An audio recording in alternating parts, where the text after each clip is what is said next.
So we have this rubberized plastic body reinforced with metal on the edges, rubber bumpers on every corner. And then here we have a customizable button. All of those are metal, premium, really high quality. I like that. This screen does have problems with a polarizing lens. I scratched the screen protector with a freaking paper towel. By the way, if you want to see all my videos about the Blackview BV6600, then just type in Chrisviral Blackview BV6600 in the YouTube search, hit enter, and you will find all the videos.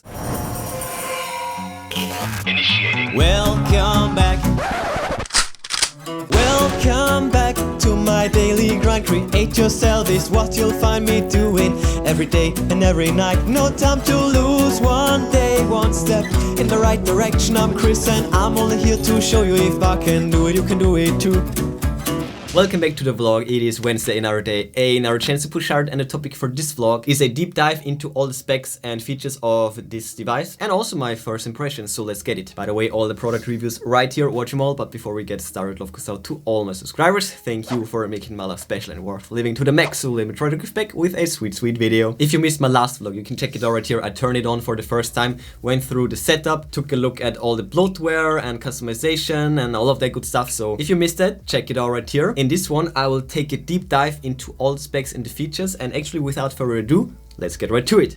Here we go, the release date, February 2021 on a global level. Price is around $199, although you can easily find it cheaper. Measurements, weight, it's a hybrid build made out of aluminum, plastic and rubber. We have a hybrid back and it's a rugged build. Operating system is Android 10. We have the MediaTek Helio A25 chipset, 12 nanometers manufacturing. We have the MediaTek ARM Cortex A53 CPU. We have 4x 1.8 GHz, 4x 1.5 GHz, so it's an octa-core CPU. GPU is Power VR GE8320 at 650 MHz, so all in all, it's on the low side for sure. RAM 4 GB, no clue about the frequency. We have 64 GB of internal memory. Sensors, we have Fingerprint, which is side mounted on the power button. We have the accelerometer, gyroscope, orientation, proximity, compass, ambient light and the magnetometer. The battery is a non-removable, rechargeable 8580 mAh LiPo battery. And we have essentially three ratings. We have the IP68 rating, the IP69K rating and the mil standard 810G. The unique selling points are the rugged build, it looks a badass. NFC capabilities, it's water resistant and dust proof and shock proof. It has a very big battery, fast charging, and it is also surprisingly budget friendly. Next up, connectivity, quite a few bands as you can see, 2G, 3G and 4G. We have Wi-Fi 5, dual band Wi-Fi direct hotspot. We have Bluetooth version 5.0. We also have NFC, and positioning is GPS, AGPS, GLONASS, Baidu and Galileo, basically everything that there is. And we also have FM radio. Audio, we have an earpiece, it's a mono speaker on the front side. We have a loudspeaker, yes, it's a mono speaker at the bottom, and we have a microphone.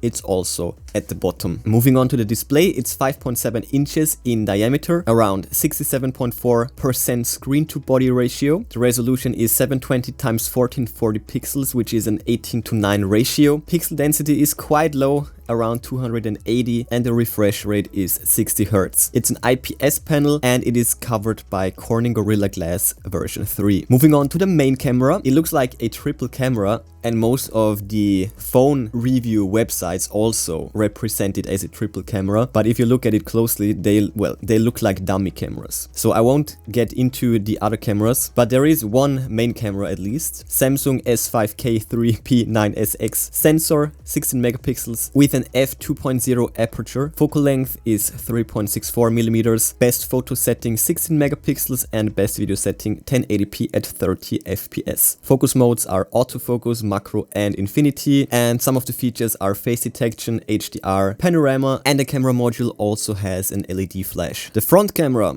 selfie cam, is a Sony sensor, f2.2 aperture, focal length is 2.71 millimeters, best photo setting is 8 megapixels, and the best video setting is 1080p at 30 fps. And we have the focus fixed at infinity, which is basically, as always, not true for selfie cameras. It's not really infinity, it's more like 50 centimeters. Anyways, lastly, ports, slots, buttons and indicators. For data and charging, we have a USB Type-C port version 2.0. We also have USB OTG. Buttons, we have a power button, which is also capacitive because you don't have to press it, you just need to put your finger on it, and when your fingerprint gets red, then it will unlock the phone. but you can also press it. You have the volume rocker and another customizable button on the left side. All of the metal, high quality, love the buttons. For the SIM we have a dual tray, hybrid dual standby, and if you want to expand your memory you can do so with a micro SD card, but you will use one of those SIM slots. Alright, back to you, Chris.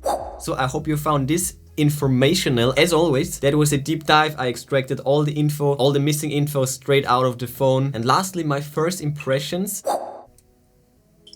So we have this rubberized plastic body reinforced with metal on the edges, rubber bumpers on every corner, very good grip. It's fairly thick and big, but no issue right there, good grip. We have a 5.7-inch IPS display, and as you can see, this screen does have problems with a polarizing lens. We have Corning Gorilla Glass 3, very good viewing angles, good colors and decent brightness. Down here is the speaker, which is surprisingly loud and clear. Fairly big bezels, but yeah, good for grip, feels very solid in the hand. On the right side we have the power button with the integrated fingerprint reader, and also up here the volume rocker. And on the other side we have the SIM tray, which is a dual hybrid tray, so you can use 2 SIMs or 1 SIM and extend the storage with a micro SD card. And then here we have a customizable button. All of those are metal, premium, really high quality. I like that. The design, just everything looks so good. Waterproof, shockproof. Awesome. On top there is nothing, and I'm also missing, well, the 3.5mm audio jack. The touch screen is working alright. Sometimes the experience is a bit laggy. The battery can last up to 3 days easily with regular usage, so the battery endurance is insane. We also have 18 watts of fast charging, which will fully charge this device in just under 3 hours from 0 to 100. We have the front facing camera right here, the earpiece, 2 sensors, and then on the back we have the camera module, which looks so cool. Also NFC right here. It looks like a triple camera module, but what I've heard, only one of the cameras actually works. So the other 2 cameras are dummy cameras. So yeah, this is just for style. This phone won't overheat, and this is due to the low performance. No headphone jack, as I said, and also the cameras also seem to be just mediocre. But it does have Bluetooth version 5, so that's cool. So don't expect too much, especially if you're thinking about playing games. That's probably not the right phone for that. Awesome build, I love the design, it's looking so dope, but the hardware just isn't there, and also the screen. When the speaker is good, but the screen has this low resolution, this low pixel density, and all in all the phone just isn't that snappy. You can for sure feel it, but it's priced very reasonably for that. So all in all, I don't see this as a big issue. But the friggin' screen protector, I wiped it with a paper towel. It was a bit wet and I wiped it. I scratched the screen protector with a friggin' paper towel. Either remove the screen protector or get yourself another one. But this is by far the weakest screen protector that I have ever seen on a device. Like, this is funny. But yeah, all in all, it's looking so crazy cool. So this phone, fully spec'd out with top-notch hardware, that would be something that I would love to see. Look at this thing, like the camera module looks so cool. I think the design of this phone is amazing. There could easily be a budget version, which is obviously this one, and a high-end version. There are certainly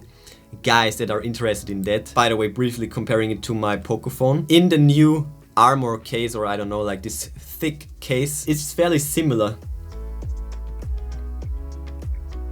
This one is of course way thicker. Yeah, I love the look of these rugged cases with these rubber edges. But yeah, getting kind of sidetracked, bit of a tangent right there. In my next vlog, you can check it out right here. I will get to a good old demo, I will get to a speaker demo, and I will take videos and pictures, test the microphones and all of that good stuff. So I guess I will see you there, because that's it for this one. Smash the like button. The way the looks of this thing will smash your enemies. Bang the bell like to never miss product reviews, and check the recent news on Chrisviral.com. And that's it for today. I will see you tomorrow.